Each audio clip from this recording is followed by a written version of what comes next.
If anyone would like to speak during the sessions, please make sure you sign up below. Last meeting, there was commentary from the audience and the people online were not able to hear. So please make sure if you'd like to speak, please sign up so you can do that. Thank you.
I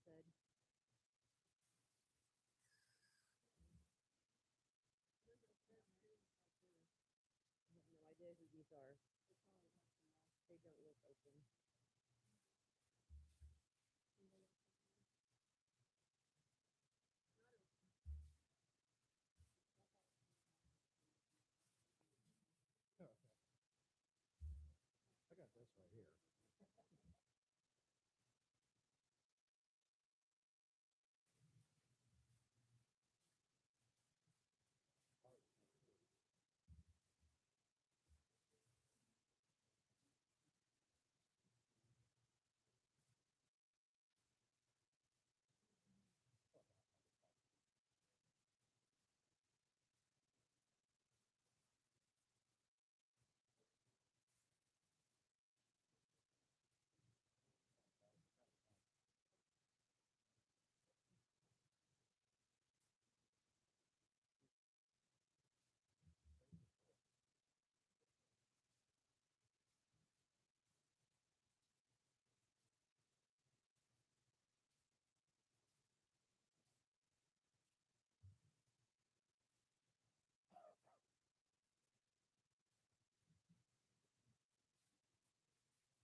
Call to order the Coweta City Council, Public Works Authority, Industrial Development Special Meeting. All rise for the Pledge of Allegiance. Attention, salute, pledge. I pledge allegiance to the flag of the United States of America and to the republic for which it stands, one nation, under God, indivisible, with liberty and justice for all. You may be seated.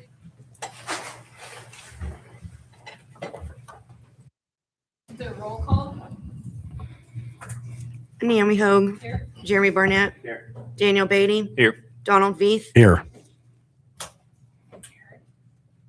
Yes, sir. Item number 6 is a public hearing for the joint public hearing FY 2027. Speak on the public. Okay, thank you, Madam Chairman and Mayor. I'm just going to go through the budget details kind of briefly. If anybody has any questions along the way, feel free to raise your hand and I'll try to answer anything that comes up. First, I'm just going to go through the general fund, which is the main operating fund for the city. The FY27 operating revenue budget is 1.8% above our current year projections. We're projecting a 2% increase in sales tax for the coming year. We projecting to end the current year at 11% above budget. We've had a pretty good increase in our sales tax this year. So we're taking a less conservative approach to our sales tax revenue compared to prior years. This projects about $191,000 in additional revenue above the current year budget. And the focus for the expenditures is to add additional staffing and pay increases, but we also have to remain cognizant of the fact that we're going to have additional operating expenses with the new public safety buildings that are coming in the next fiscal year. This is just a graph showing our sales tax collection history over the last 10 years. You can see in FY23 when the dedicated sales tax started, that started generating $1.5 million, and now we're at about $2 million in extra revenues that goes to public safety, parks, streets, and other kinds of infrastructure projects. For personal services in the general fund, we are requesting a 3.5% COLA for non-contractual staff. We will be making a few minor adjustments to some positions to retain those people. We're seeing pressure from other surrounding employers that are causing people to leave the city for higher pay. So we're trying to make those adjustments where we can. We're intending to add 5.5 full-time equivalent positions one being a grants/project manager in the finance department, a 911 dispatcher in the police department, a firefighter EMT in the fire department, a parks maintenance position, a streets maintenance position, and then we'll be moving a full-time, a part-time librarian to a full-time position. The budget also includes a 10% increase in health insurance premiums as well as workers' comp insurance and 35% increase in fuel costs due to the recent changes we've seen in the market there. This is just a summary of the different types of revenues that come into the general fund. Obviously, it's mostly taxes, which is mostly sales tax. Then we have some other smaller revenues for license and permits and things like that. Total revenues in the general fund is about $11 million, and that's made up mostly of taxes. Like I said, over 90% of the revenues are from taxes, 2.5% in court fines, 2.5% in licenses and permits, and so on. On the expenditure side, this is a summary by department of each department's budget for the coming year. And as you can see, the police department is the largest expense in the general fund, followed by fire. Fire is actually split up between the general fund and the ambulance fund, so it's kind of misleading. And in fact, they're basically very similar to the police department in their total expenditures. The budget for next year in the current year includes a $2 million subsidy transfer to the 1% sales tax fund. That was to help fund the public safety buildings. So that kind of skewed the numbers for the current year, and that's why it looks like we have a much lower expenditure compared to last year. 75% of the general fund expenditures are for personal services, which is wages and benefits. And then the next highest category would be other charges and services, and that's generally contracted services. Next, we're going to talk about our special revenue funds. These are funds that are set up specifically for different types of revenues that have some type of, generally it's a state law that they have to be spent in certain ways. The first one is the Street and Alley Fund, and that's funded by commercial vehicle taxes and gasoline excise tax. Those revenues have to be spent on street and alley maintenance and improvements. The bulk of it goes to streetlight utilities, paying the power bill for the streetlights, and then also repairs and traffic signal maintenance. The next special revenue fund is the library fund. We receive about $15,000 a year in state aid, and those funds must be spent on library materials and programs. We cannot use it for salaries or any kind of furniture or things like that. It has to be actual program materials. Next is the Rural Fire Fund, and that's funded mostly through sales tax that comes from Wagner County. There was a special tax passed some years ago that goes to only to rural fire departments. We also receive about $119,000 in membership dues and service fees, and then smaller amounts for fire runs. We're intending to spend most of that on materials and supplies, and then there's also some training involved, as well as some lease payments on reboxing and ambulance. There's some capital items that have been requested. We've got the video laryngoscope for $8,000. Automatic CPR machine for $16,000. I believe that was 2 of them, and then a training mannequin for $10,000. The next special revenue fund is the self-insurance fund. This was set up many years ago with the intention of taking the city to be self-insured. It didn't work out very well, and the amounts that are in that fund have recently been used on wellness programs for the cities mostly. There's about $61,000 left in fund balance in that fund after this year is ended, or after the next fiscal year is ended. So at some point, that fund will run out of money and it will just go away. The next fund is the E911 fund. This is for the emergency dispatch system, and these revenues come in through taxes and fees, mostly on your phone bills. This coming year, we are expecting to receive some grant funds to pay for some equipment for call taking and other types of software to help dispatch send the calls out to the people that need to know about it. We do have a dispatcher in that department, and I do want to point out a change to this. It was just a half a dispatcher, but we've actually moved it to be a full-time dispatcher in that fund. It was a little bit of a miscommunication on some of the software that was being purchased that needed to be shifted back to the general fund. So that change was made, and it's just not reflected here. Next, we're going to move on to what we call our enterprise funds. These are funds that act as a business, like the utility services fund, selling water and sewer services, that kind of thing. We are intending a 3% increase on utilities, as we've done every year for the last 5 years. And that cost, excuse me, that increase will add about $186,000 to the utility fund. Excuse me.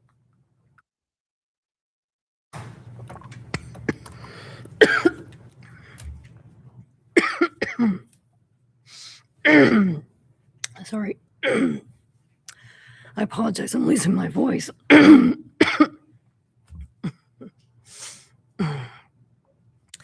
We are planning, excuse me, McKay, would you be able to come up and take over this part of the presentation? I'm sorry.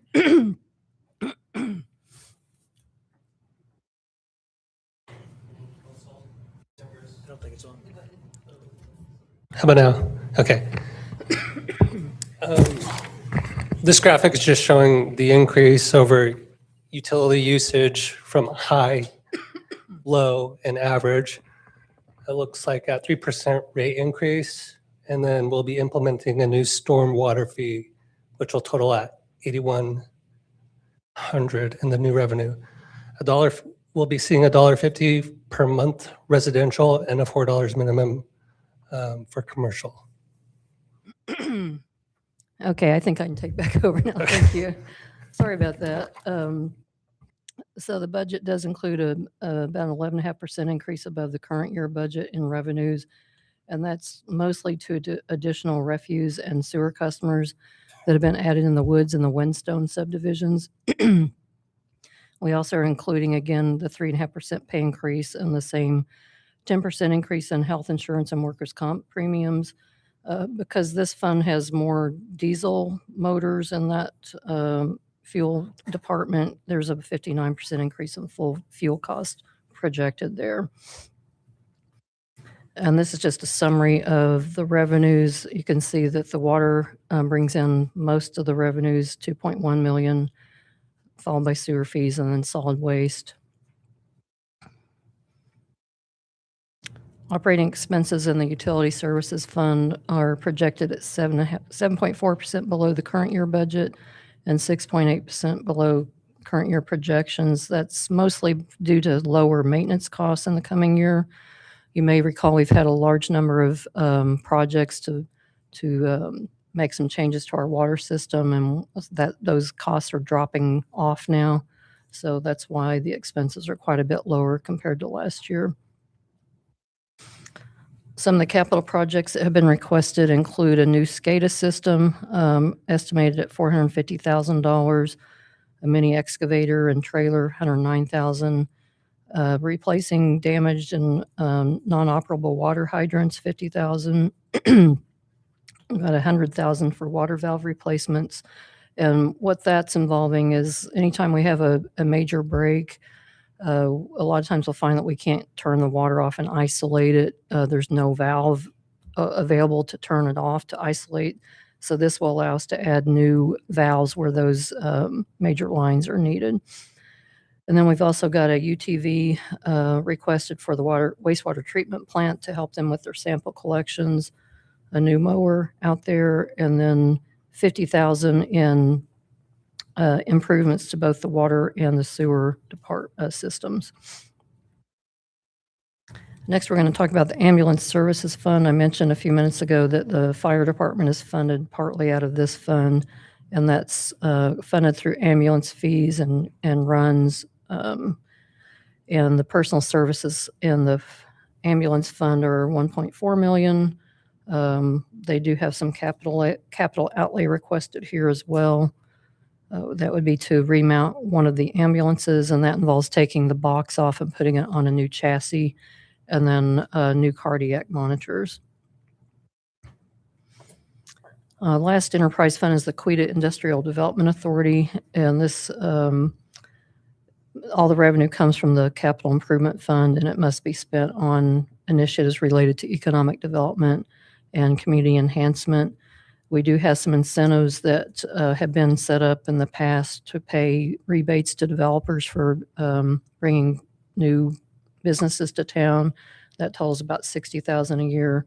Special event expenses, that would be mostly the Patriotic Festival, and then the Shop Coweta program, as well as some consulting fees, and a new potential item here is the Coweta Business and Community Alliance has requested funding. They are applying to the state for a Main Street program, so if that goes through, that would be a possibility to help fund that program. And then another new initiative is small business grants, and Jessica could address that if you want more information, but it's basically a program to help, small businesses improve their business appearance, or there's probably some other things involved too, but basically to help smaller businesses get more business coming in, which will help the city overall. The Capital Improvement Fund is a special capital fund that's set up to handle most of the improvements that are needed for the governmental side of the city. And this is funded mostly from gross receipts tax that comes from the power plant up there on Anita Road. So that is projected at about $2 million for the coming year. We have right now we have fund balance coming in of about $840,000. And the requests that came in for this year from the department heads include a police vehicle, that's for the K9 unit, about $75,000. A new brush truck, which may be partially funded from a grant we just applied for.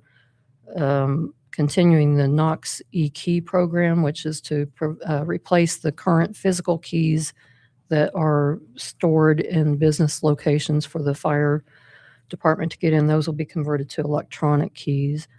Fire department also needs some new tablets or laptops, a new storm siren, cones and barricades for the emergency management side, another lightning detector. And then we've got a placeholder here for rehabbing the water towers downtown. I'm not sure how many people are aware that those towers don't actually contain water. They're just basically decorations. So we understand that they're very unsightly right now, and they need to be painted. So we're going to try to come up with a plan to do that. This may not cover it. We'll look at some more about that here in just a minute. But additional requests were for a mower for parks. And then we're looking at putting in a dog park and a disc golf park over at the Cottonwood subdivision that flooded a few years back and was bought out. And then an inclusive playground equipment at Roland Park. Moving on to the streets department, they've asked for another equipment trailer. And the big item they're asking for is what's called an asphalt zipper and a paver. And what this would allow the streets department to do is do more in-house street repairs. They would be able to basically churn up the pavement and then repave it with this special equipment. And right now we are doing most of that through contractors. So this would save quite a bit of money to do things in-house and get more work done. So I think it's a great idea. They also need a new skid steer. The one that they have is not tall enough to fit into the dump truck that they have. So they're going to repurpose the existing one to the wastewater plant. And this new one would help with their current situation. And then we've budgeted $200,000 for street overlays. That typically is done by contractors. We could find that with this new equipment, we can shift some of that funding over to pay for asphalt, but that's something that can be brought up at a later date. So the total funding for capital improvements, including transfers out to other funds, is $2.8 million. We just went through all those. I won't repeat them. Here's the water towers, the current condition. I'm sure everybody has seen how unsightly they are right now. And here's some options that we kind of just asked AI to come up with for us to show how we could repurpose them to be more of a attention getter for the downtown area. Get, where they could have even spotlights at night, just all kind of ways to make it a different look.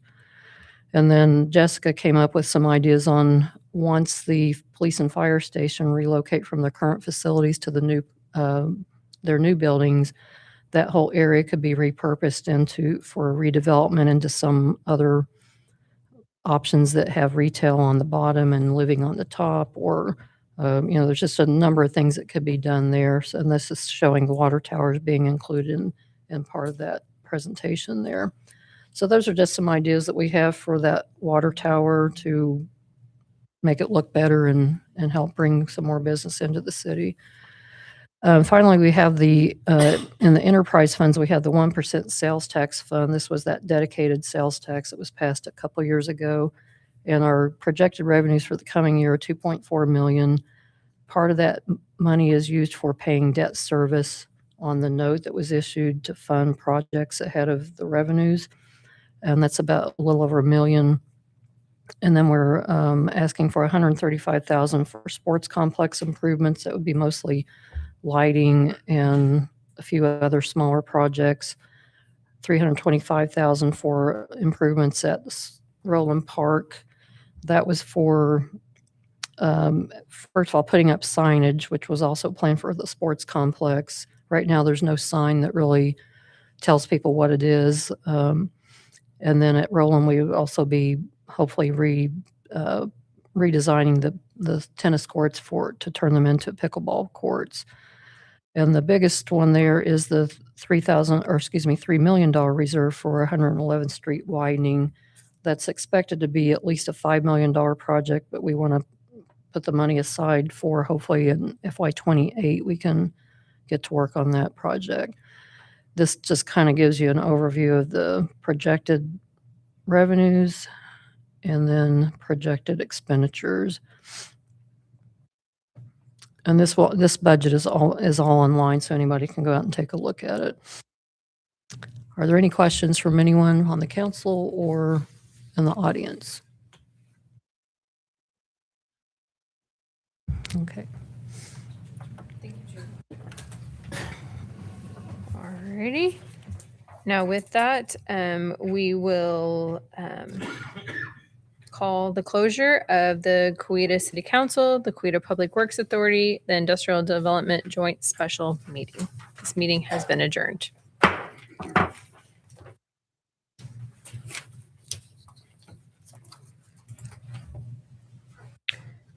Call to order the regular City Council meeting.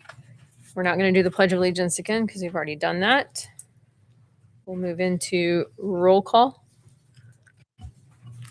Naomi Hogue. Here. Jeremy Barnett. Here. Daniel Beatty. Here. Donald Beath. Here. Do we have any general City Council comments? Any comments from the council? Okay. All right. No comments. We'll move down to item number 5, City Manager Report.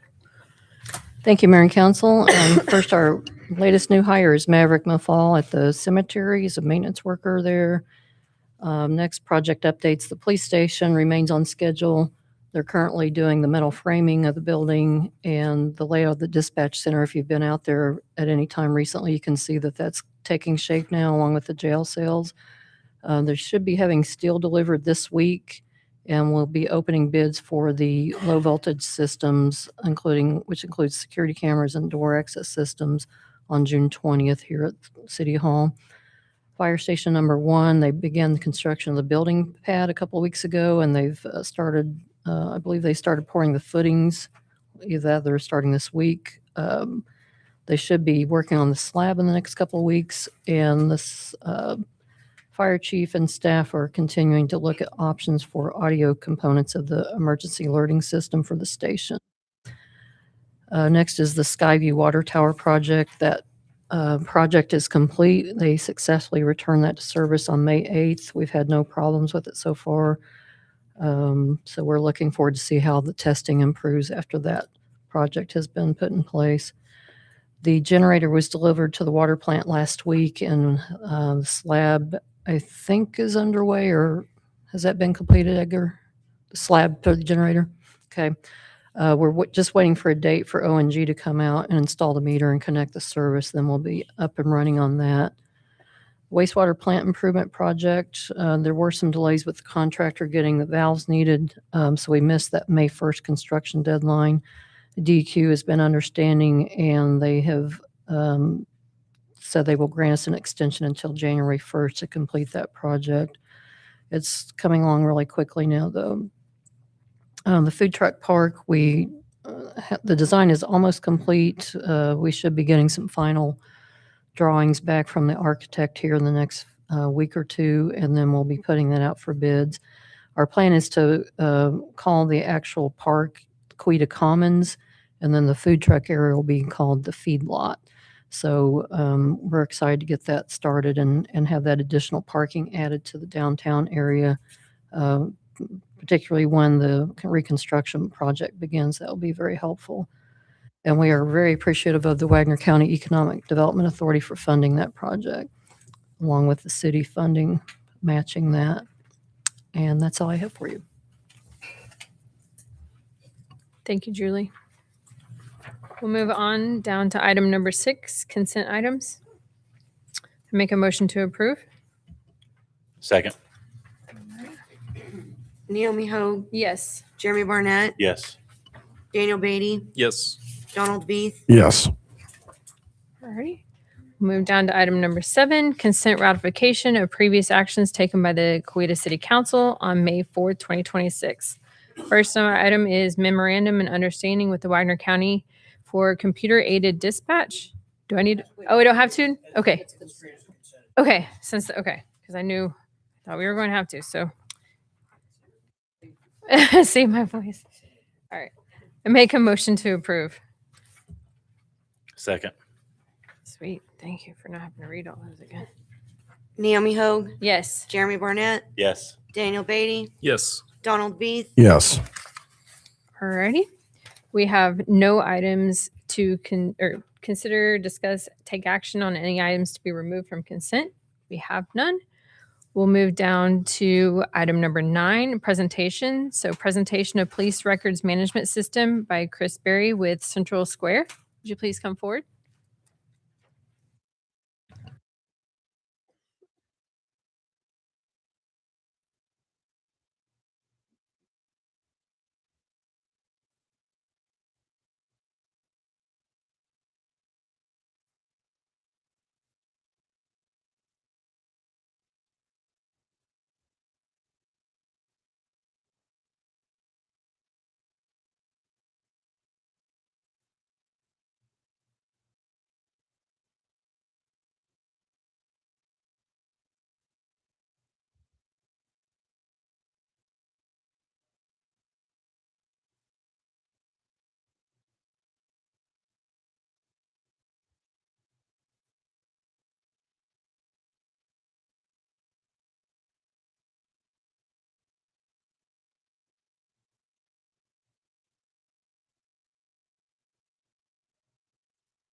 No, okay, now it is. Sorry, my problem.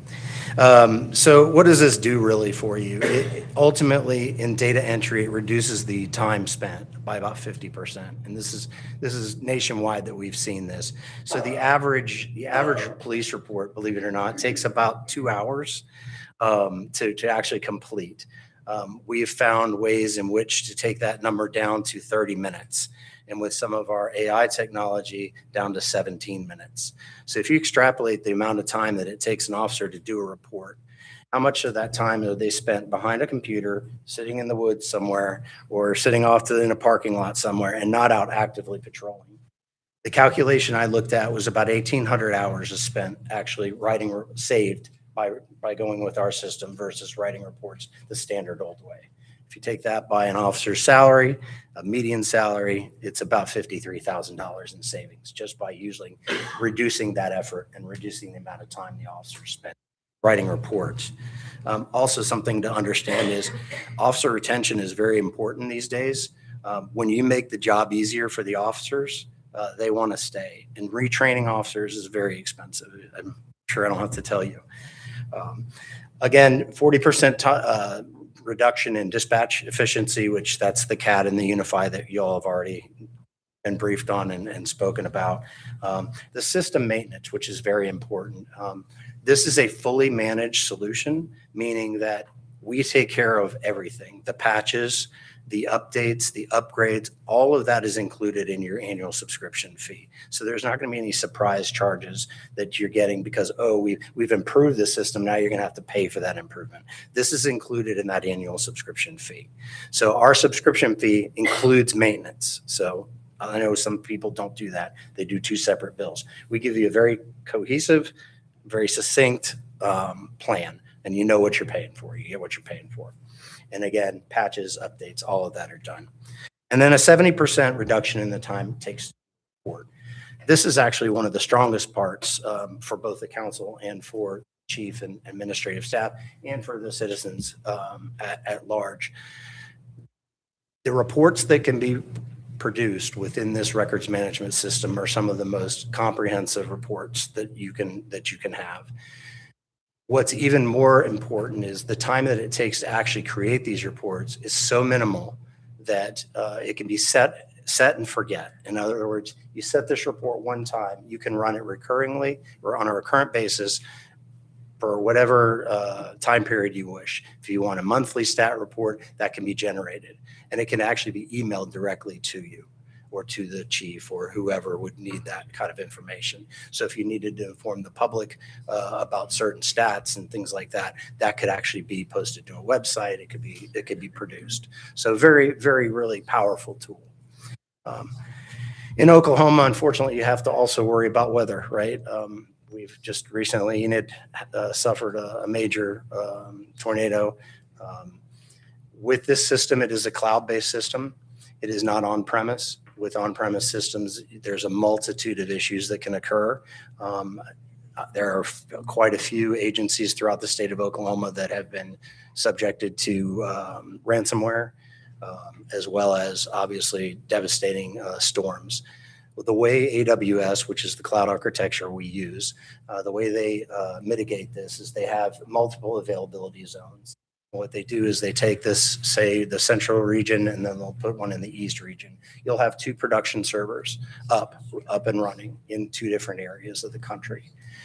If this one were to shut down or get shut down by a storm or a tragedy or anything, any outage, this one would spin right up and actually have that same data on there. And what we also do is we utilize that other production server to put your updates on, to do your patches, so you can actually test and train those servers before you switch over. And we allow you to do that. Gone are the days of the long downtime when you have an on-prem service where you have to take the entire, spend an hour or two and plan it at 3 and 4 in the morning and hope nothing happens. With the cloud system, that eliminates that. Again, it reduces also the number of times that you're going to, it's going to reduce the software, not the software, the hardware that you have. If you don't have any hardware, then you're not having to replace it every 3 to 5 years, which can be a large expense as well. Really, ultimately, the goal of software and the goal of Central Square as a whole is to really save lives and reduce crime. We do that through efficiencies, and those are the efficiencies that we're trying to show to your department, and we hope that you'll consider it. Any questions for me? Do you have a question? Sure. So you mentioned you had it down to 30 minutes and then implemented AI. What kind of AI did you implement to reduce that number down to 17 minutes? So we have the ability. It's called Centerline AI. It's a product that's also included in this Okay. program. There's multiple ways in which you can use it. I know that some areas are a little bit more reticent, if you will, to not use it. But what our AI does, it does a number of things. So for instance, if you have body camera footage, it can take the body camera footage, say a 20-minute video, and take it down to 3 to 4 minutes and transcribe that entire that's body. what I was gonna ask. That's one facet of it. There's many other providers that do that. Where we separate ourselves, though, is we actually also have templates. To where you can develop them with us, or you can take some of the templates that are already built. So there's standard reports, like an afterward over with burglary, that is a very simple report, but sometimes it's easier just to template it. So you can actually take body cam footage and actually template the narrative into there. So you can see how that can save a lot of time. One of the reasons and one of the areas that I find, having been former law enforcement, that I find is one of the neatest features of the AI that others do not do, is we're able to dump data into our AI.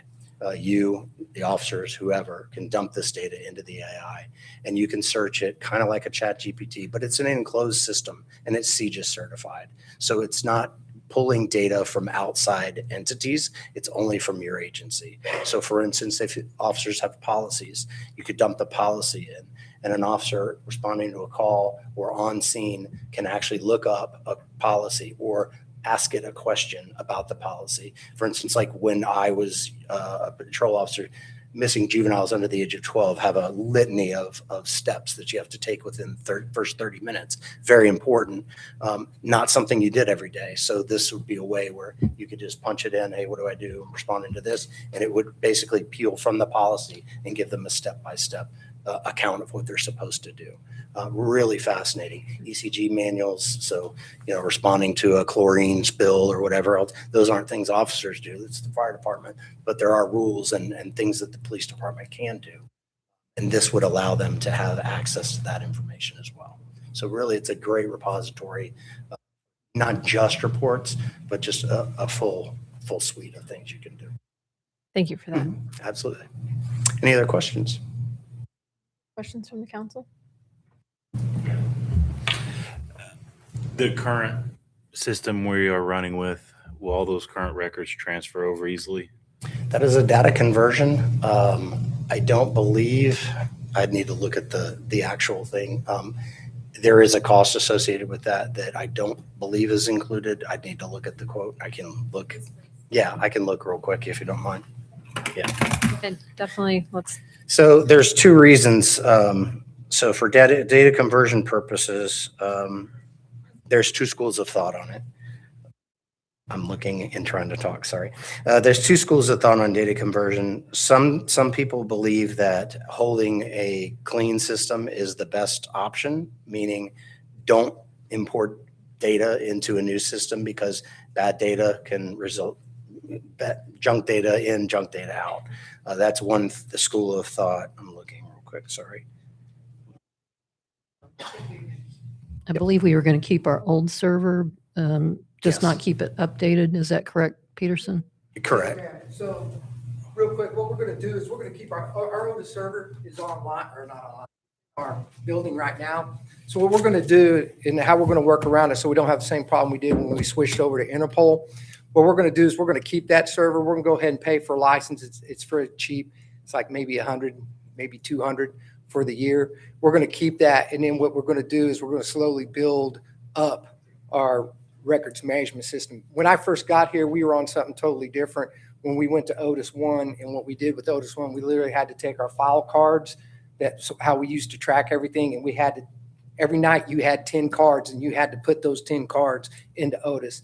So we're not going to do that to the officers this year because I had to do that and it was painful. What we're going to do is just keep that, like she said, we're just going to keep the server. We're going to run the server. So if you need to research something from a previous incident, you'll still have access to that. And we figure within a year or so, we'll have that built out to where we need it to be to function. And It's going to take them a year anyway to build out. So, And I definitely concur. That is always my suggestion. Having gone through data conversions myself, it's just easier. There's going to be what we call frequent flyers, the same people over and over again. Within 18 to 24 months on average, your system is completely rebuilt with the individuals who were in there in the first place. The outliers, obviously, the 20%, that are new people. But for the most part, that's always my recommendation, is to not. It's costly, and honestly, it's not always foolproof. So if you're not, doing the data conversion, but if you have like those people who unfortunately are repeat offenders, is there going to be that ability to attach that information to the new system at that point? So you can, yes. Okay. But the beauty of this system is you can attach it as a PDF file Okay. to their name card. Okay. But the better way, you can do that, but you could also, as you start to come across them, you're going to run them through OLETs or through the NCIC terminal. All that data, that good actual data, will populate into the new system. Okay. And then from there, their name card gets built out. Thank you. Go ahead. Ultimately phasing out the current system Correct. and department approved to move forward with it. Is everybody on board, you chief? yes. So, and I apologize, but I don't know how long you worked in the Interpol, but yeah, so it's a lot more restrictive. And this is going to open up and it really will make us, because right now when you arrest somebody, you bring them in, you got a book in, all the stuff you put in the book in, then when you do your report, you got to add all that. It doesn't necessarily go over to it automatically. So you're basically, we call it double dipping, but you're basically putting the same information in 2 or 3 times. And that alone is going to knock out, especially, because it's all the little information like your emergency contact, your name, your first name. I mean, all that stuff is repetitive and, it just takes up a lot of time that we won't have to do anymore.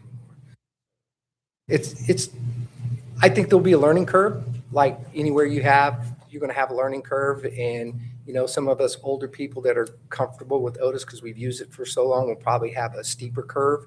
But I think the younger officers will probably get on that pretty quick. It'll be me that suffers. That's what I'm saying. Everybody else is going to love it. I'll come help. Yeah. Any other questions for me? Thank you. No more? One more thing is this will be an agenda item next month to come back for approval. Once the budget's adopted for next year, we'll be considering this for approval next month. Correct. And the contract has already been reviewed by legal. So we'll give you the final if you don't have it already. Okay. Yep. Thank you. Appreciate Thank your you. time. Thank you. Thank you. All right. We'll move down to item number 10, administration. Item number 1, FY 2026 audit proposal. Discuss and consider acceptance of the proposal from Hinkle and Company PC to provide auditing services for the fiscal year ending June 30th, 2026 in the amount of $34,500, with half being paid by the Coweta Public Works Authority and authorization for the mayor and city manager to accept and sign all documents related to the engagement. McKay? Good evening, council. This is just a proposal to receive continued auditing services for the city's financial statements with Hinkle and Company. We've found that we have a great working relationship with them, and we would look forward to working with them again for 2026. And I know this was the first year we've had with them, and you're Yes, pleased. it is the first year with this firm, and we didn't have any issues, working from their perspective and ours, and we look forward to working with them again. Do you have any questions of me? Make a motion to approve. Thank you. Thank you, McKay. Naomi Hogue, Yes. Jeremy Barnett, Yes. Daniel Beatty, Yes. Donald Beath, Yes. We'll move down to item number 2, Ordinance 918, permit required for excavation in public right-of-ways. An ordinance of the City of Coweta, Oklahoma, amending the Coweta City Code Title 9 Public Ways of Property by adding new chapter 9-2 regulation and excavation within public right-of-ways, establishing regulations for the excavation and occupancy of public right-of-ways, requiring permits for contractors, installation, maintenance, repairs, replacement, and occupancy within public right-of-ways, establishing application requirements, construction standards, restoration requirements, insurance bonding fees, enforcement, and penalties, providing for servability, and declaring an emergency. Julie? Thank you, Mayor and Council. This is an item to basically establish a permit system for contractors that are working in city right-of-way. You may be aware that we have right-of-way, public right-of-way that has, streets, sidewalks, water lines, sewer lines, but we also have public or private utilities that work in those easements.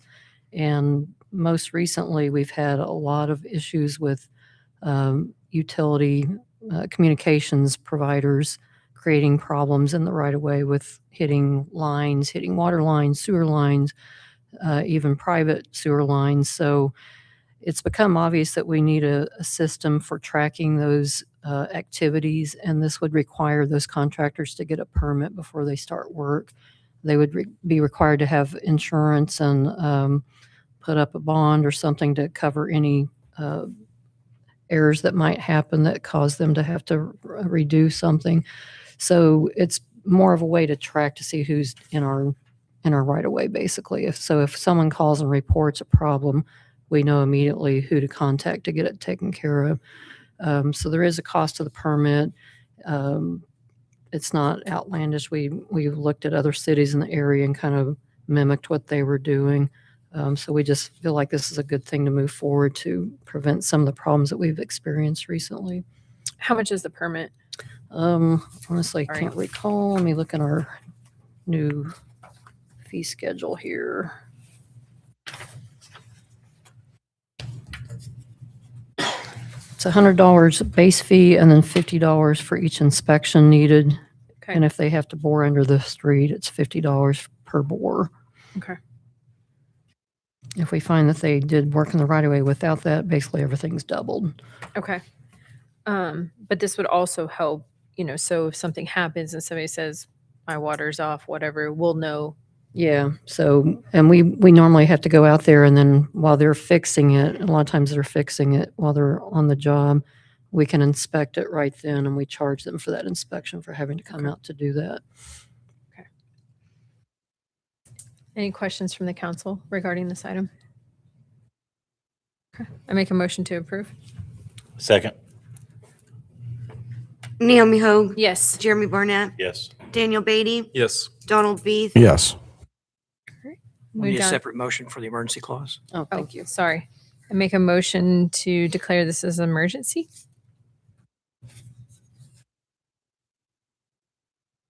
Second.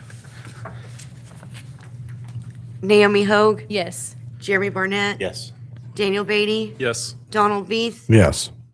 Sorry, I'm used to them being two items. Yeah. All right, we'll move down to item number 3, Resolution 2026-12 on FY27 budget adoption.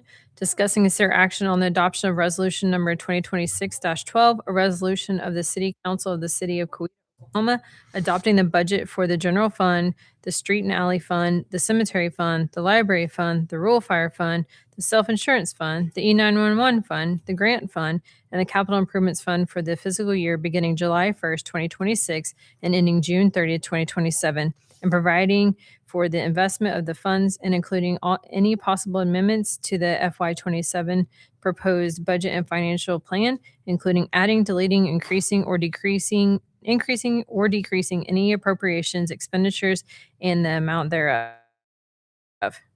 Thank you, Mayor and Council. We just went through the budget, proposed budget a few minutes ago. If there are no questions on that, I recommend that you adopt this resolution, which establishes the budget for FY27. Any questions from the council regarding the budget? All right. I make a motion to approve. Second.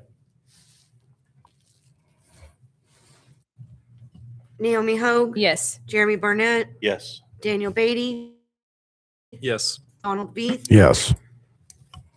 We'll move down to item number 4, Joint Resolution 2026-15 FY27 Master Fee Schedule.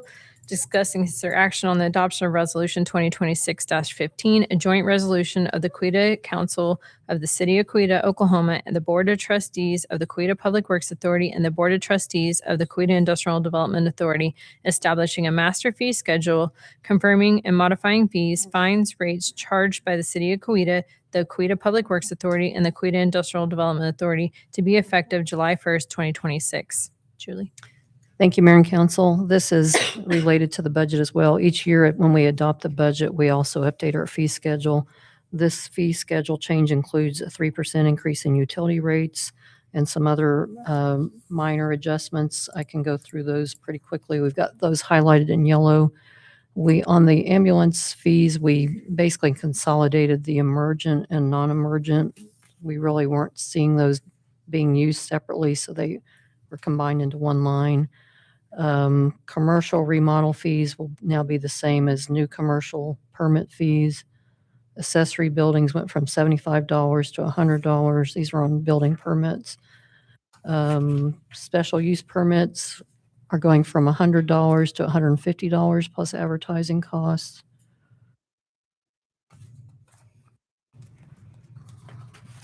There was a change on one of the fines that we caught was a mistake in prior years that was revised to be the correct amount of $130 for going 1 through 10 in a speed zone, over 1 to 10 miles per hour in a school construction or construction zone. On the fire department fees, we're changing the non-rural fire runs from $700 per vehicle to $800 per vehicle. There was another change on that, Brian, but I'm not seeing it. Yeah, maybe it's in a different spot. We may need to update that. This may not be the latest version. Anyway, we can revise that and post that on the website. The resolution gives me authority to update minor revisions like that. And then we just talked about the right-of-way permits, $100 base fee plus inspections. Development review fees, this is a new fee that we've always had it in our system, but we've never charged it for some reason. So that's, if someone comes in for a new development, we're going to charge them $100 to look at that. Lot splits are going from $25 to $100. Plat fees going up from, it was based on number of lots, so it would just vary depending on how many lots were going in the subdivision. That's going to be a flat fee now. Zoning fees are going up by about $50 on the residential side for duplexes, going up $100 on multifamily and $150 on industrial. Water tap fees are, I don't know why that one's highlighted, it didn't go up. I guess those are the same on water taps. Sewer taps are going up to $1,400 from $1,350. And special assessment letters, this is something that title companies ask for when they're closing, it's going up from $20 to $25. Water rates, we talked about going up 3%. Sewer rates are also going up 3% plus $1. Garbage rates, 3%. There were some adjustments on the commercial refuse rates. We talked about that over the last couple of years, making those more in line with what they should have been before.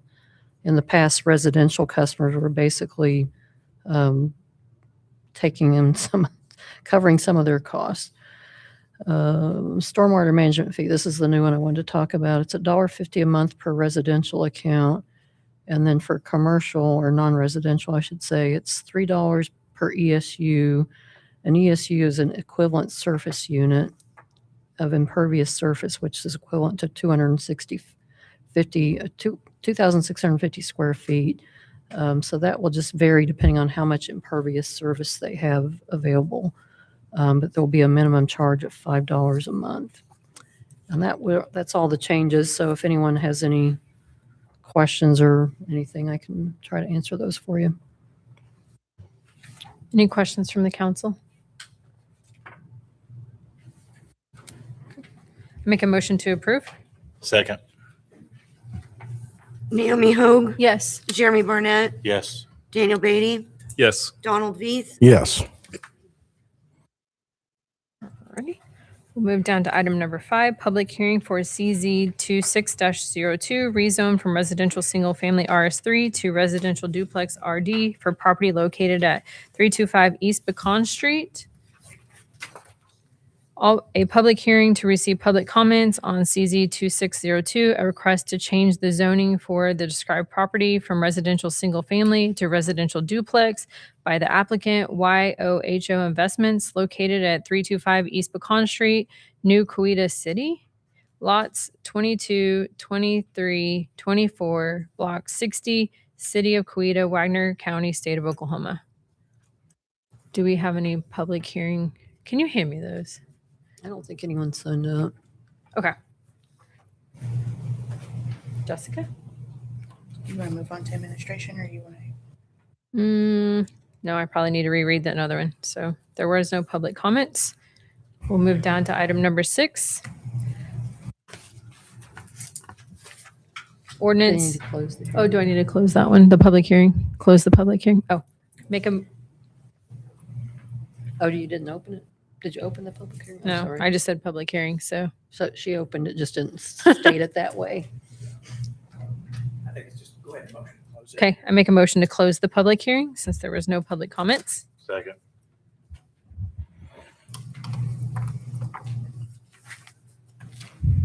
Naomi Hogue, Yes.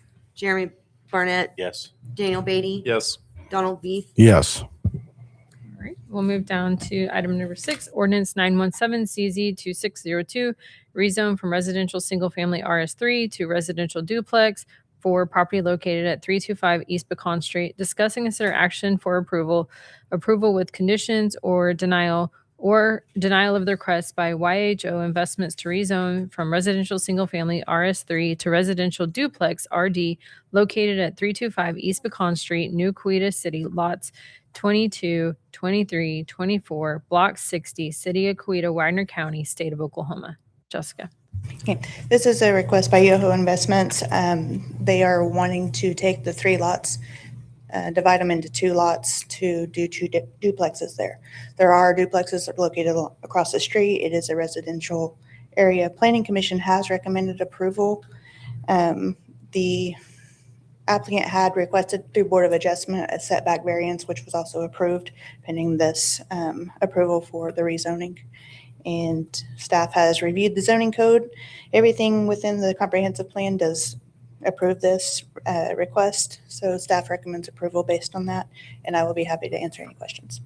Do we have a picture of the map where it's at located? Oh, I'm sorry. Sorry. I didn't bring my computer. I left it on my desk. Where am I at? I don't know why I'm not 917. finding it. I guess I'm at the old part there. There we go.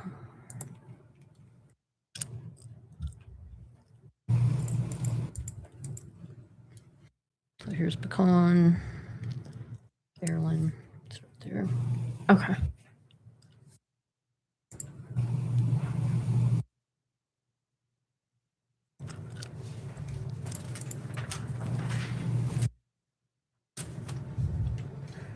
Okay.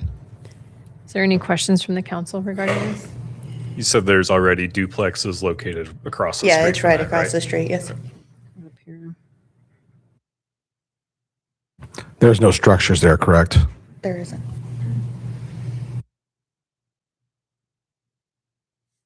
And it's going to be 4? Like There's 2, 2 the on 3? 2, yes. Okay. 2 and 2. Okay. Has this builder been, or this investment company been in the community before? Are they Yes. new to the area? They've been here, Okay. local. And no issues working with them and their, No. any other questions from the council? Okay. I make a motion to approve.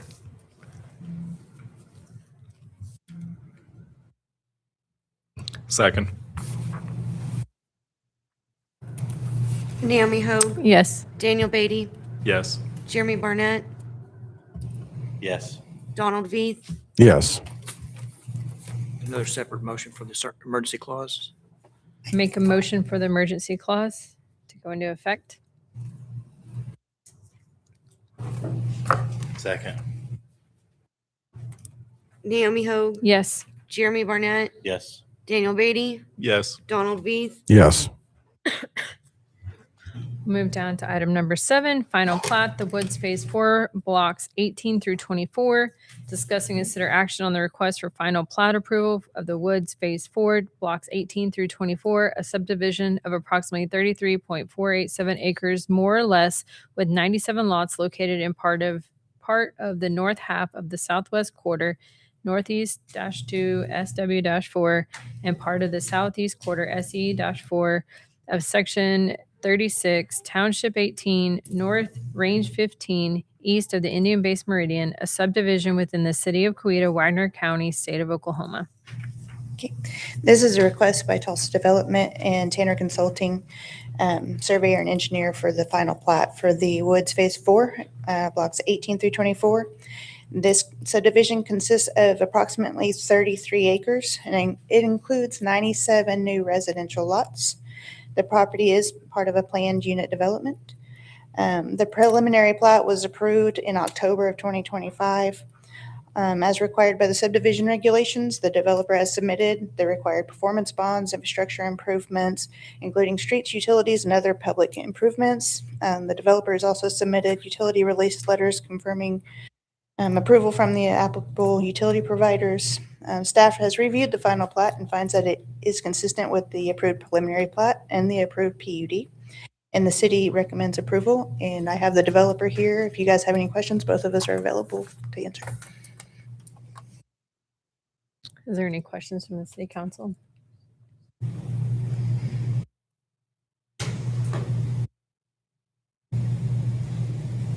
Do we know who the builder of the homes is going to be? I'll let you answer about the builder.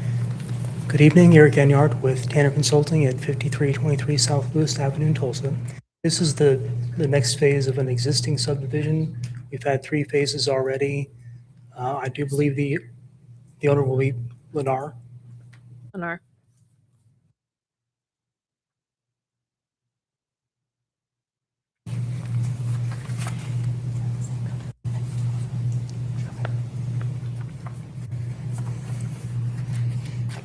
And Lennar was previously Roush Coleman, Yes. just for clarification there.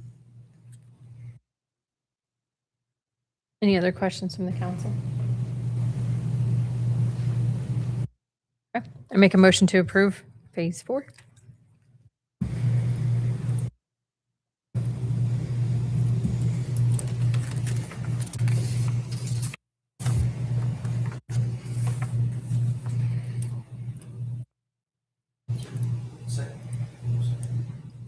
Somebody seconding it? All right. Sure what the hesitation is. This is the final stage of opening up this subdivision. If it's approved, without approval, lots can't be sold. So If you guys have any other question, I'll be happy to answer anything that you have. You guys approved the preliminary in October for them to put in the infrastructure. And it was put in as you guys approved it to be put in. So if you have any other questions about that. I might also add that this subdivision is, they put in the sewer system, and unless they build the homes, that won't be paid for. So we need those tap fees to pay for the sewer system. And Lennar was building in phase 3, right? Correct. And they have phase 4 and 5, yes, 1 through 5, yeah. A second.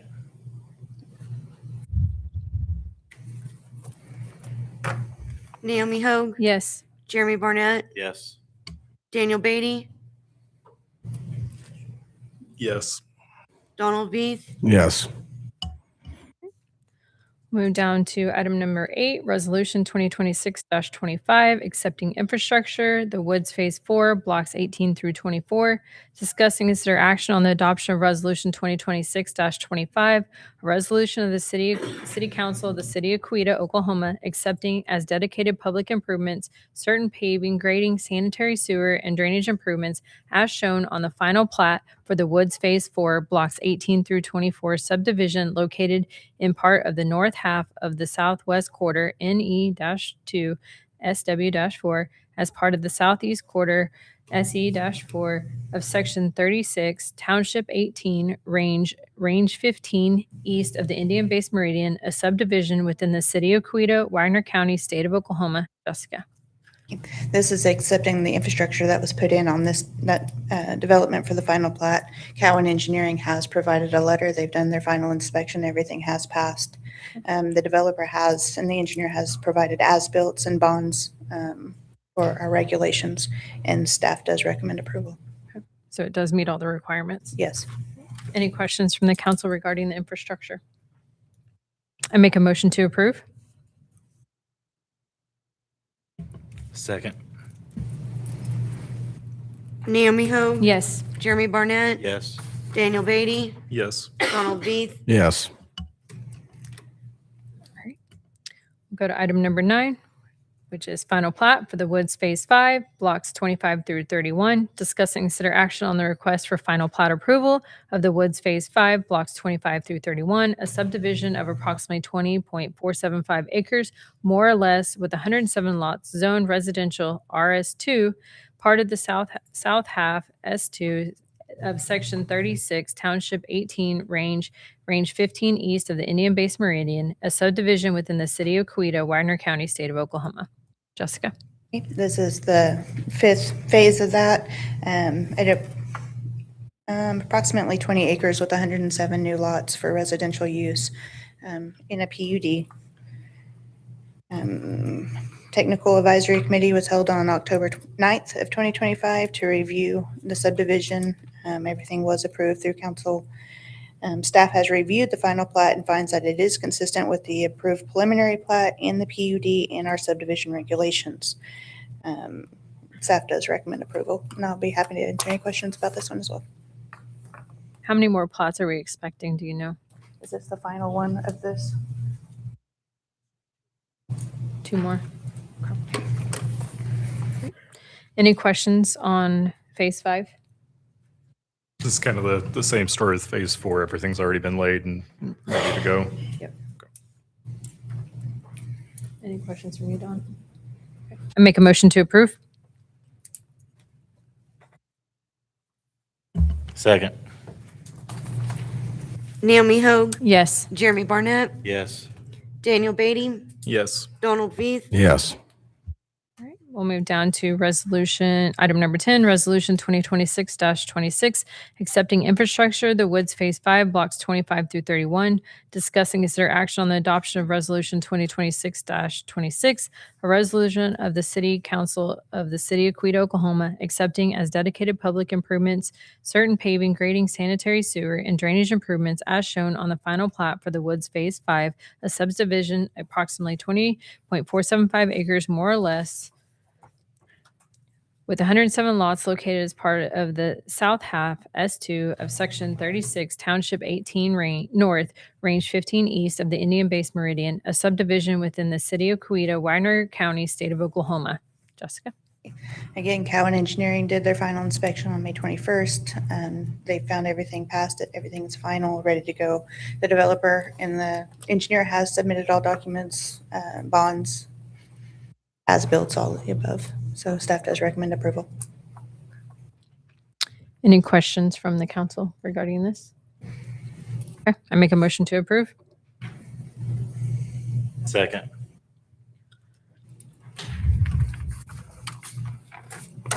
Naomi Hogue? Yes. Jeremy Barnett? Yes. Daniel Beatty? Yes. Donald Beath? Yes. We'll move down to item number 11, Ordinance 915, proposed amendments to the City of Coweta zoning code to establish a new zoning code classification patio home district table from the May 4th, 2026 City Council meeting. discuss and consider possible action on the approval of the conditions, or denial of ordinance 915, an ordinance amending the City Coweta Code Title 12, zoning, Chapter 12, residential districts by adding a new Article 12-7F titled PH Patio Home Districts, establishing a new PH Patio Home District classification, describing the characteristics of the zoning district, identifying certain permitted principal uses, establishing certain development standards, as well as site plans and plating requirements, providing for servability, and declaring an emergency. Jessica? So this was tabled from the last meeting. We're more than happy to table it again if you guys need more time, and I'm able to hear it if you guys want to. It's up to you.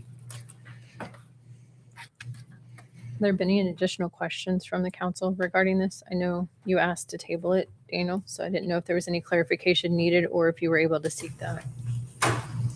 Just to kind of to rehash again, this is essentially just allowing people to build a residential home on a lot that cannot currently support our current zoning Correct. regulations. This does not rezone any property. This does not affect any commercial property. The setbacks are the same as our current residential setbacks. For the side, the front and back are a little bit smaller, so it can account for the smaller footprint. And it's restricted to a certain area. It is restricted to the original town site, as is often referred to, so the old Coweta and part of new Coweta, that the lot sizes are often 40 feet wide. Is there any additional questions? Okay. I make a motion to approve. I'll second. Naomi Hogue, Yes. Donald Veith, Yes. Jeremy Barnett, Yes. Daniel Beatty, Yes.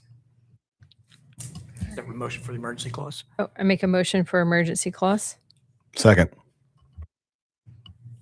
Naomi Hogue, Yes. Donald Veith, Yes. Jeremy Barnett, Yes. Daniel Beatty. Yes. All right. Thank you. How do we want to state this? Just a, Well, I'd recommend that the council take a recess or 10 minutes to accommodate one of the applicants for the position. And I say that you're required to make that accommodation and then reconvene to take up the next two items in 10 minutes. okay. Make a motion to have a 10-minute recess to accommodate voters' requests, An applicant's request, yes. applicants' request. Second. Naomi Hogue, Yes. Jeremy Barnett, Yes. Daniel Beatty, Yes. Donald Veith. Yes. So 7:23. Yes. All righty. This accommodation is to allow an applicant to provide any information to individual counselors should they have any questions about his application.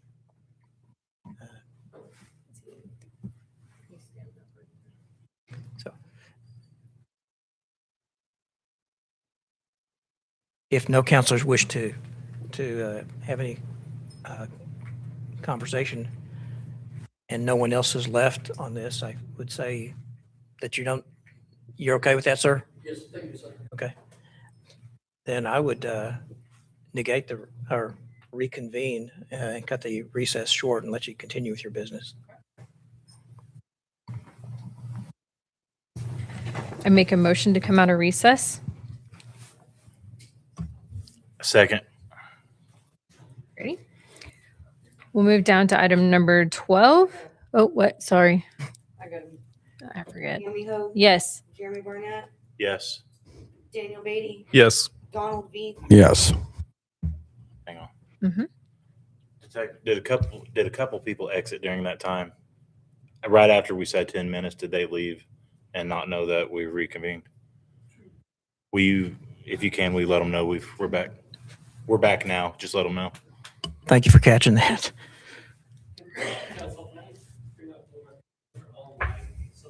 Yes. So they know what exactly just happened. Yeah, absolutely. Could you just reiterate? Yeah.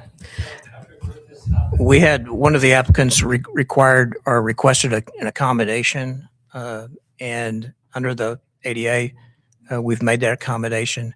Evidently, there's no need to have him meet with any of the individual counselors.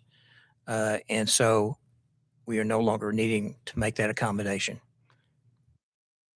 I don't think it's appropriate to discuss it any further in this situation. Thank you for asking.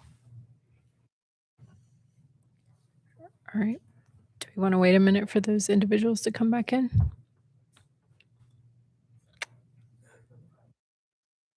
I think it was Miss Whenever Frost we and broke or for Prather. recess for 10 minutes, I see Yeah. Miss shadows Prather. leave, and then we reconvened. I don't know if Well, they knew we came back or not. okay. We're good. Is everybody back now? I think there's one more. Looks like Randy. There's, They are aware, though. They are aware that we're back. Okay. Yep. We can move on. Okay. it was a short recess. If I may, on the next two items, it's my advice that you take the next two items, the Ward 3 appointment and the discussion of the possible scheduling of a special election to fill Ward 3 together, because I think that one affects the other. I don't necessarily think you need to take any vote on those items together, but again, if one will affect the other depending on what you decide on the appointment. So I will now read item number 12 and 13 at this time. Sorry, on item 12, Billy Embry was still listed as an applicant. That was mistakenly not taken out. He withdrew his application. So just so you're aware of that. Alrighty. Item number 12, Ward 3 appointment. Discuss and consider action on the appointment of candidate to the Ward 3 council seat, including possible discussion with applicants Tim Alstrom, Todd Graybill, Michael Dobbins, Sonny Cisco, as well as any other candidates whose applications were not received by the time the agenda was posted. Have there been any additional? No. Okay. Item number 13, discussion and possible action to schedule a special city council meeting to adopt an election resolution to fill the vacancy in Council Ward 3. Discussion and possible action to schedule a special meeting of the city council to adopt an election resolution calling for an election to fill the vacancy of Coweta City Council Ward 3 at a special election to be held on August 25th, 2026. Mayor, Council, I just so I can provide some clarity here. I know that in the last council meeting, there was a request from members of the public that perhaps this should go to a special election and not be an appointment by the council.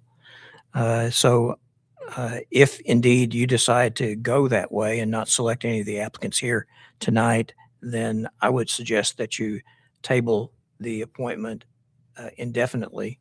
And that would take you then to item number 13, which would be scheduling a special meeting for the council to adopt an election resolution calling for an election on August the 25th. In that, in some backup material, I provided you a schedule for the election and some deadlines. My request is that you then, after 60 days has elapsed, according to statute, for your ability to appoint a member to serve as Ward 3 counselor, that you schedule a special meeting either Monday morning on June the 8th, or if you decide to work on Sunday, have a special meeting on Sunday, June 7th at some time that would be convenient for at least a quorum of the council to meet and adopt the election resolution. The reason for that is that the window for the election is very tight. The last day that the election resolution can be served on the election board will be Wednesday, June 10th. And if you do adopt that resolution, the declarations of candidacy of anyone who wishes to go to the election would be the following week, Monday through Wednesday, June 15th through the 17th. And so it's important that we give as much notice for that very short time frame as soon as possible. So Those are the things that I think you might wish to consider here on filling Ward 3 by appointment or going to a special election. Thank you for that, Patrick. I do have to ask, is Sunny Cisco here in the audience tonight? Oh, sorry. Yes, sir. No sound on YouTube on the stream?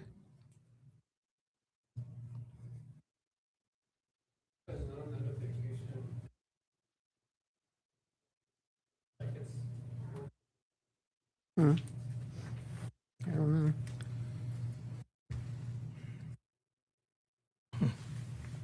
Do you know if that just started or has it been the whole time?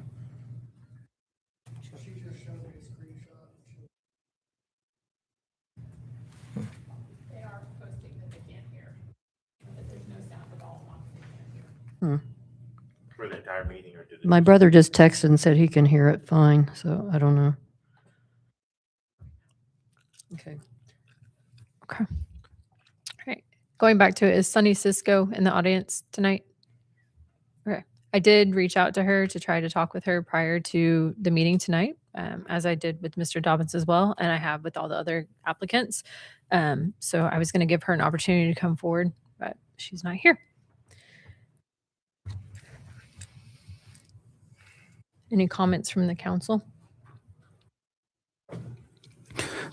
Just for clarity, if the appointment tonight, that person will have to run for election in April, correct? Yes. And if we go a special election, that person will not be going for election in April next year. They would finish the term. Okay. Yeah. And then they'd be on that next election. We will be having an election in April regardless, though, correct? Yes. Okay. For one, Those Yeah. two yep. and you, so there's three Yep. of you. So if we appoint, it'd be 4 people going up for election next year. Yes. Correct. Well, there's three. Ward 3 is if someone fills the term through election, we go through 29. And Jeremy's not till 29, correct? So it's really just 3 openings unless you appoint someone, then it would be 4. So it's if we appoint 4 elections in April. Yes. Correct. That is correct. If we elect, then they'll go till 2029.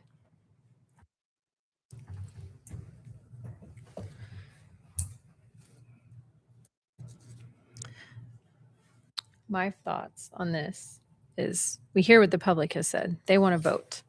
So my recommendation, my thought would be we vote. Any other comments or questions on that from the council? My thought is that if you appoint, you kind of bring yourself the possibility that person, or at least they have such a short window of opportunity to actually work with the group. Yep. And they're already going to be running into an election. Yep. They wouldn't even be able to get trained at that point. 'Cause they have Correct. to do the training within a year. And with election in August, that gives the person at least some extra opportunity to at least work with everybody. I agree with that.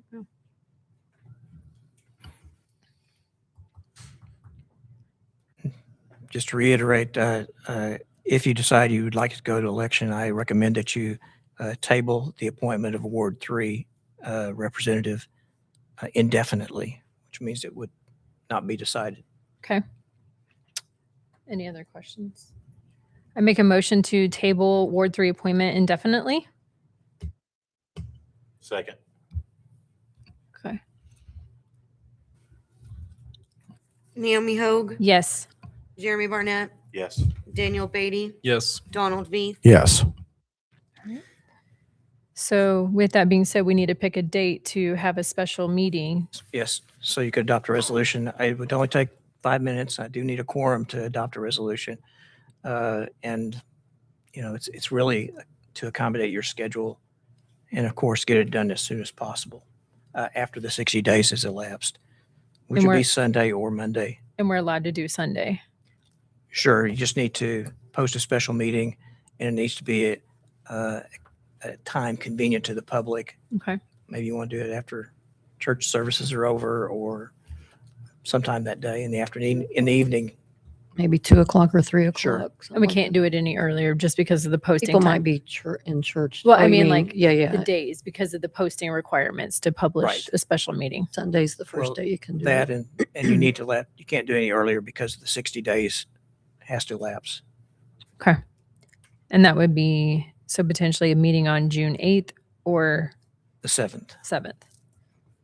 And if you want to do it on Sunday, so the 7th is June 7th.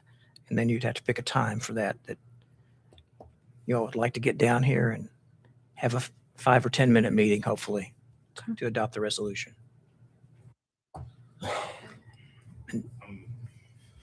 I'm free all day on the 7th. Okay. Available at any time. Okay. Same. I can make that work. I'll do the 7th. Does 2 p.m. work for everyone? I like it. All right. So Make I a guess the motion. motion would be to schedule a special meeting of the city council for Sunday, June 7th, in 310 South Broadway at 2 o'clock in the afternoon. All right. I make a motion to schedule a special meeting for Sunday, June 7th at 2 p.m. at City Hall, 310, was it South Broadway, to decide on the next thing. Am I too late to ask a question? No. No, Is there any planned community events going on at that time that Not might last time. interfere? I don't think so. Is anybody aware of anything going on? I don't think there is Okay. anything. All right, I second. And I'd just like to hope that those that applied for this, for appointment, would consider that they would need to get their declarations of candidacy to the Wagner County Election Board as soon as possible. It would, again, open on Monday, the 15th of June, and close on the Wednesday, the 17th. I believe they close at 4:30, maybe 5, so 5 o'clock, I believe. So you're still in the running if you want to do that, but you do need to get that declaration of candidacy to the election board on time. And it has to be notarized, correct? I do Does it not have to know. be? Not I think it sure. did. Never Okay. gotten into that part. Make sure if you are, make sure you get it notarized and don't wait till last minute. And your bank can do it as well. Christy? So if you're gonna do that, first you might want to do it on Monday or Wednesday, just for the access to the, getting that all done during the midst of the election. Christy in the back, because she is not on the microphone, just reminded us that the 16th is actually the election day. So if you would like to get that in, please make sure you do it prior to the election day, just to beat the crowd. Okay. Thank you very much. All right. Item number 11, we have no new business. No. Whoop. Yes, ma'am. Sorry. Move that. You made a motion. I made a motion. I second. Sorry. Naomi Hogue, Yes. Jeremy Barnett, Yes. Daniel Beatty, Yes. Donald Feith, Yes. All right. Item number 11, we do not have any new business. Item number 12, this meeting is adjourned.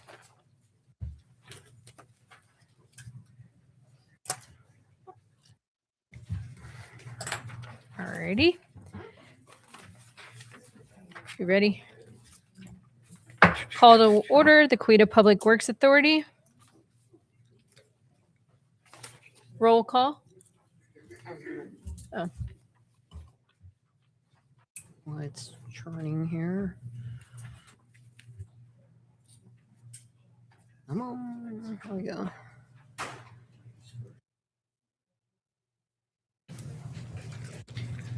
Naomi Hogue, Yes. Jeremy Barnett, Here. Daniel Beatty, Here. Donald Feith. Yes. We're here's and yeses today.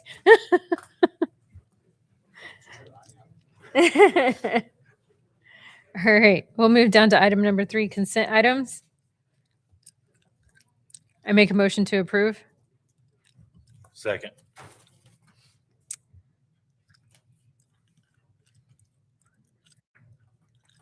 Naomi Hogue, Yes. Jeremy Barnett, Yes. Daniel Beatty, Yes. Donald Veith. Yes. Ready?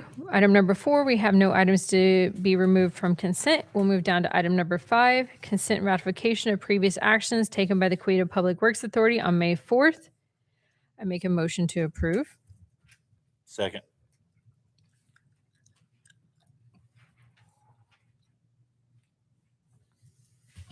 Naomi Hogue, Yes. Jeremy Barnett, Yes. Daniel Beatty, Yes. Donald Veith. Yes. We'll move down to item number 6, administration. Resolution 2026-13 on FY27 budget adoption. Discuss and consider action on the adoption of Resolution 2026-13, a resolution of the Coweta Board of Trustees of the Coweta Public Works Authority, Coweta, Oklahoma, adopting the budget for the Coweta Public Works Authority Utility Services Fund, the Ambulance Services Fund, the Sewer Improvements Fund, and a 1% sales tax fund for fiscal year beginning July 1st, 2026 and ending June 30th, 2027. And providing for the investment of these funds and including any possible amendments to the FY27 proposed budget and financial plan, including adding, deleting, increasing, or decreasing any appropriations, expenditures, and amounts thereof. Julie? Sorry. Thank you, Madam Chairman. We've already discussed the budget. If you have any questions, I'd be happy to answer those, but this is a summary in your resolution for the Public Works Authority. Any questions from the council? Make a motion to approve? Second. Naomi Hogue, Yes. Jeremy Barnett, Yes. Daniel Beatty, Yes. Donald Veith. Yes. We'll move down to item number 2, Resolution 2026-20, acceptance of removal and disposal of the wastewater treatment plant lagoon sludge project. Discuss and consider action related to the adoption of Resolution 2026-20, a resolution of the Board of Trustees of the Coweta Public Works Authority, Coweta, Oklahoma, accepting the completion of the removal of and disposal of water treatment plant lagoon sludge project. Thank you, Madam Chairman. This project has been completed and recommended for acceptance by the city engineer. We do have the maintenance bond that's required. Many of you that were at the budget workshop saw the difference. Some of you may not have known what it looked like prior, but there's definitely a major improvement with this project being completed, and we are hopeful it's going to contribute to our water quality greatly. Absolutely. For you all that are in the audience still, the lagoon, I didn't know there was rocks around it until we went out there recently after it being cleaned. So significant improvement from what it was before. There was trees along the bank and everything. So huge improvement. So that'll really help everything with the water system. Any questions from the council? I make a motion to approve. Second. Naomi Hogue, Yes. Jeremy Barnett, Yes. Daniel Beatty, Yes. Donald Veith. Yes. Item number 7, we have no new business. Item number 8, this meeting is adjourned. We have one more meeting. You ready, Marcy? Call to order the Coweta Industrial Development Authority. Roll call Naomi Hogue, here. Jeremy Barnett, Here. Daniel Beatty, Here. Donald Veith. Here. Item number 3 are consent items. I make a motion to approve. Second. Naomi Hogue, Yes. Jeremy Barnett, Yes. Daniel Beatty, Yes. Donald Veith. Yes. Item number 4, we have no items to be removed from consent. We'll move down to item number 5, consent ratification of actions taken by the Coweta Industrial Development Authority on May 4th, 2026. I make a motion to approve. Second. Naomi Hogue, Yes. Jeremy Barnett, Yes. Daniel Beatty, Yes. Donald Veith. Yes. Move down to item number 6, administration. The first item is Resolution 2026-14 on FY27 budget adoption. Discuss and consider action on the adoption of Resolution 2026-14, a resolution of the trustees of the Coweta Industrial Development Authority, Coweta, Oklahoma, a resolution of the Board of Trustees of the Coweta Industrial Development Authority, Coweta, Oklahoma, adopting the budget for the fiscal year beginning July 1st, 2026 and ending June 30th, 2027, and providing for the investment of these funds and including any any possible amendments to the FY27 proposed budget and financial plan, including adding, deleting, increasing, or decreasing any appropriations, expenditures, and amounts thereof. Julie? Thank you, Madam Chairman. Again, this is the budget that we just discussed a little bit ago. Here's a summary for the Coweta Industrial Development Authority and the resolution. If you have any questions, I'll be happy to answer. Any questions from the council regarding this item? I make a motion to approve. Second. Naomi Hogue, Yes. Jeremy Barnett, Yes. Daniel Beatty, Yes. Donald Beath, Yes. We'll move down to item number 2, Joint Resolution 2026-15, Master Fee Schedule. Discuss and consider action on the adoption of Resolution 2026-15, a joint resolution of the City Council of the City of Coweta, Oklahoma, the Board of Trustees of the Coweta Public Works Authority, and the Board of Trustees of the Coweta Industrial Development Authority, establishing a master fee schedule confirming or modifying fees, fines, rates, charges by the City of Coweta, the Coweta Public Works Authority, and the Coweta Industrial Development Authority to be effective July 1st, 2026. Thank you, Madam Chairman. This is the same fee schedule. We should have had this on the consent agenda, but we overlooked that, so we just need to approve it again. Any questions regarding the master fee? All right. I make a motion to approve. Second. Naomi Hogue, Yes. Jeremy Barnett, Yes. Daniel Beatty, Yes. Donald Beath, Yes. All right. Item number 7, we have no new business. Item number 8, this meeting is adjourned. Thank you all for attending tonight. Have a good evening.